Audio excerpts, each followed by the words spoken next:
നമ്മളെല്ലാം ചൂണ്ടയിടാനിരുന്നാൽ മീന് തീറ്റ കൊടുക്കുന്നതല്ലാതെ നമുക്ക് ഒരു മീനെ പോലും കിട്ടത്തില്ല.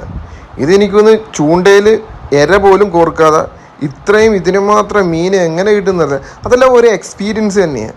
ഈ മീനെ കണ്ടപ്പോൾ തന്നെ വെറുതെ അവിടെ നിന്നവർ തന്നെ വലക്കടയിൽ പോയി ചൂണ്ടയും മേടിച്ചുകൊണ്ട് ചൂണ്ടയിടുന്ന കണ്ടായിരുന്നു. എന്നിട്ട് ഒരാൾക്ക് പോലും ഒരു മീൻ കിട്ടില്ല.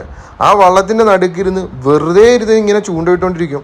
ശരിക്കും മീനെ കിട്ടി. കണ്ടിട്ട് തന്നെ ഞെട്ടിപ്പോയി. നിങ്ങൾ തന്നെ നോക്കിക്കുക, ഈ മീനെ കണ്ടിട്ട് എന്താണ് തോന്നുന്നത്? നിങ്ങളുടെ നാട്ടിൽ ഈ മീൻ എന്ത് പേരാണ് പറയുന്നത്? പിന്നെ അതിനുശേഷം വേറൊരു ചേട്ടൻ വന്ന് വല വീശിയിട്ട് ആ വലക്കകത്ത് ഒരു മീനുമില്ല. പക്ഷെ വള്ളത്തിൻ്റെ നടുക്കിൽ നിന്നിട്ടാണ് അവർ ചൂണ്ടയിടുന്നത്.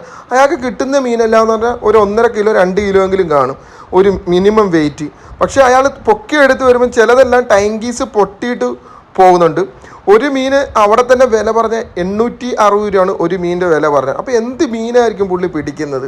എന്തായാലും അയാൾ ഹാപ്പിയാണ്. എനിക്കൊന്നും 2-3 ആഴ്ചത്തേക്ക് പുള്ളിക്ക് പണിക്ക് പോകണ്ട, അതിന് മാത്രം മീൻ അവിടെ നിന്ന് കിട്ടിയത്. ഇതൊക്കെ ചൂണ്ടയിൽ പോക്കുന്നത് നിങ്ങൾ ശ്രദ്ധിച്ച് നോക്കിയാൽ കാണാൻ പറ്റും.